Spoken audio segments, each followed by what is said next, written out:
Morning વિદ્યાર્થી મિત્રો, કેમ છો બધા? મજામાં રહેશો મિત્રો. પાવર ઓફ મેથ્સ YouTube ચેનલમાં આપનું હાર્દિક સ્વાગત છે.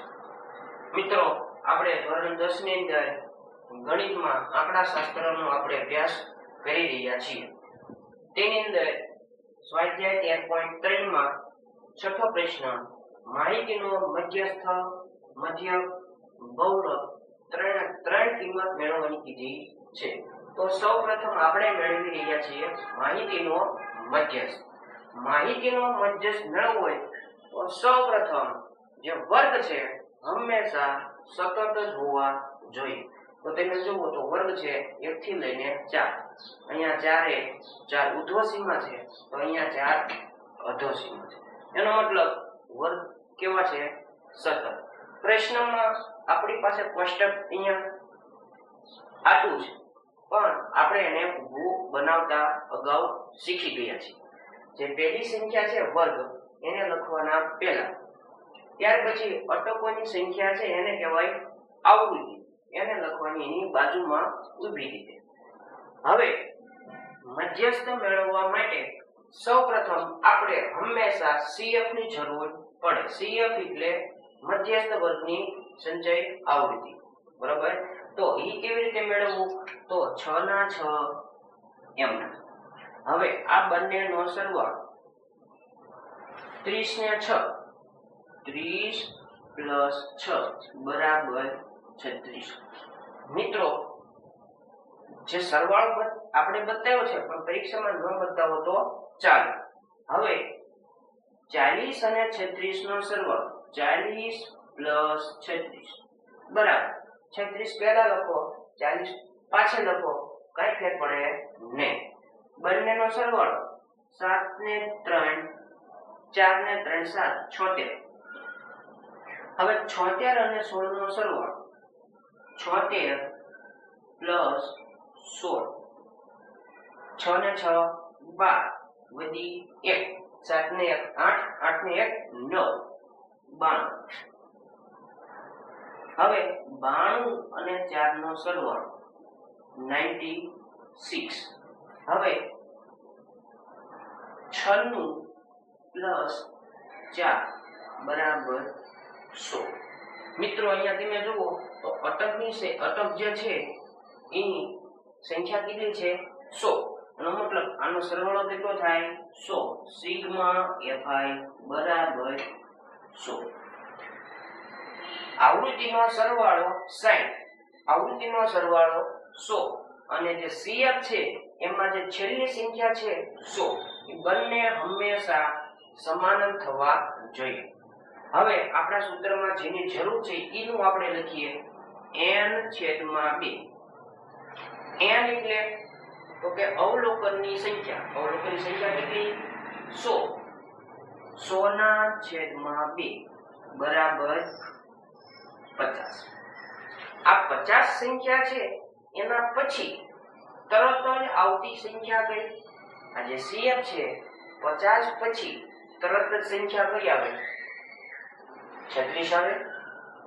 તરત જ પછી ના 76 આવે. હા, તરત જ પછી આવતી સંખ્યા 76. આ આપણો મધ્યસ્થ વર્ગ. તેમાં 40 ને કહીએ આપણે F, 7 ને કહીએ F, અને આ જે 36 છે એને કહેવાય CF. તો L બરાબર 7, CF બરાબર 36, F બરાબર 40, H બરાબર વર્ગ લંબાઈ 4 માંથી 1 જાય 3, 7 માંથી 4 જાય 3, 10 માંથી 7 જાય 3. એનો મતલબ વર્ગ લંબાઈ સમાન છે. કેટલી? 3. હવે આપણે સૂત્રમાં કિંમત મૂકશું. તો સૂત્ર શું? મધ્યસ્થ એટલે m બરાબર l પ્લસ કાઉન્સમાં n/2 માઈનસ cf છેદમાં f ગુણ્યા h.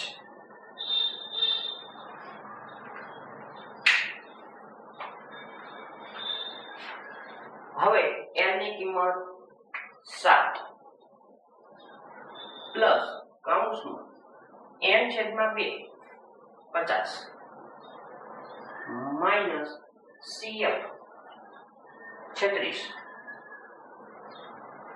છેદમાં f 40 ગુણ્યા h ની કિંમત 3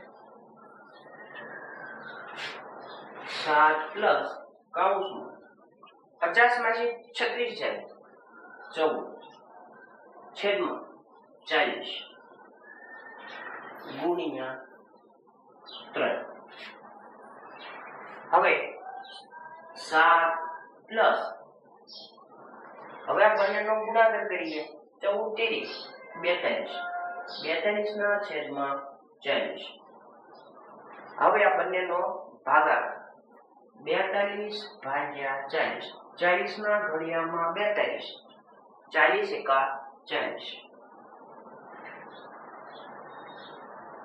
2 પોઈન્ટમાં જઈએ પોઈન્ટ વધારાનો 0 40 ના ઘડિયામાં 20 ના ભાગ ચાલે નહીં તો ભાગમાં પડ્યો 0 પાછો વધારાનો 0 40 ના ઘડિયામાં 200 4 પંજા 20 એટલે 40 પંજા 200 માંથી 200 જાય તો 0 એટલે કે જવાબ 1.05 7 પ્લસ 1.05 બંનેનો સરવાળો 8.05 આ કોનો જવાબ મધ્યસ્થ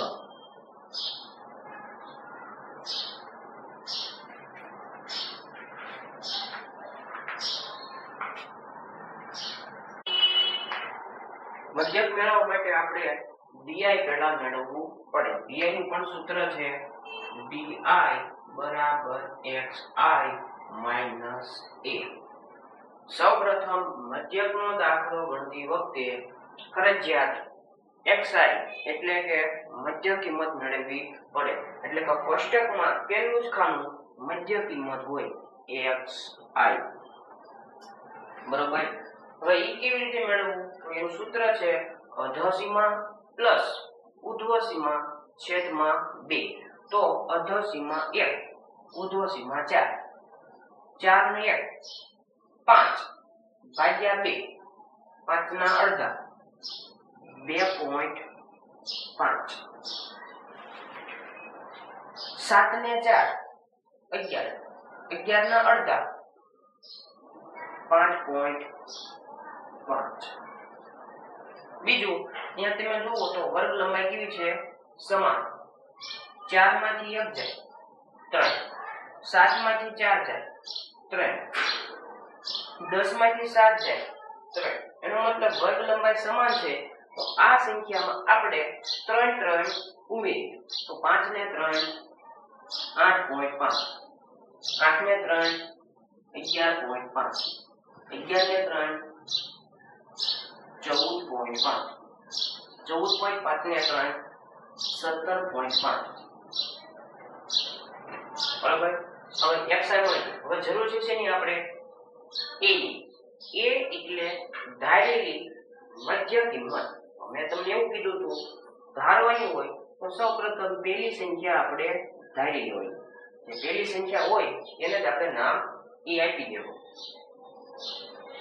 એટલે di બરાબર xi માઈનસ a xi કેટલા 2.5 a કેટલા 2.5 2.5 માંથી 2.5 જાય 0 હવે 5.5 માંથી 2.5 જાય 3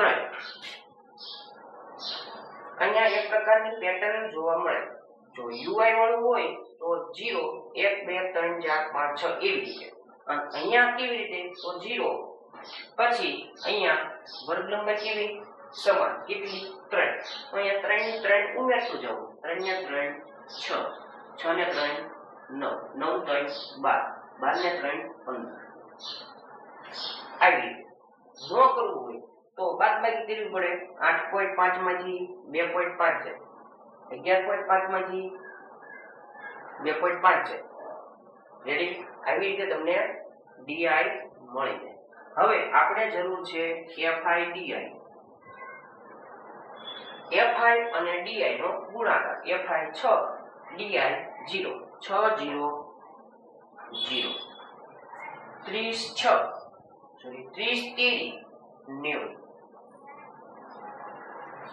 40 ગુણ્યા 6, 6 ચોક 24, 240. 16 9 144. 4 નો ગુણાકાર 12 સાથે, 12 ચોક 48. 4 નો ગુણાકાર 15 સાથે, 15 ચોક 60. હવે આપણે જરૂર છે સિગ્મા એફઆઈ ડીઆઈ. સિગ્મા એટલે બધાયનો સરવાળો.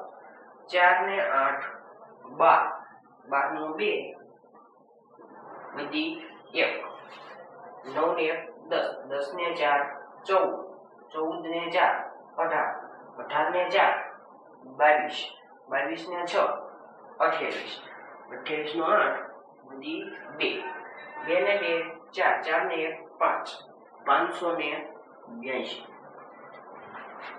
હવે આપણે માત્ર સૂત્રમાં કિંમત મૂકીએ. x બાર બરાબર a plus sigma fi di છેદમાં સિગ્મા fi. a ની કિંમત 2.5 પ્લસ fi di ની કિંમત 582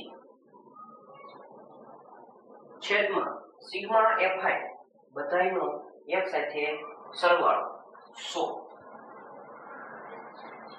2.5 પ્લસ ભાગાકાર નથી કરવાની જરૂર, 2 અંક પહેલા પોઈન્ટ લગાવો, 5.82.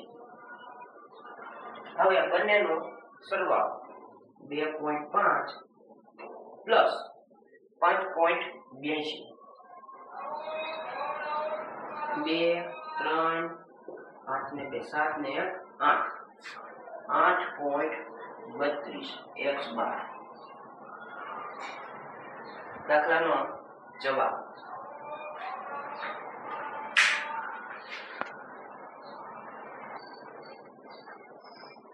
હવે આપણે બહુલક મેળવીએ. બહુલક એટલે z બરાબર l પ્લસ કૌંસમાં f1 માઇનસ f0 છેદમાં 2 f1 minus f0 minus f2 ગુણ્યા h.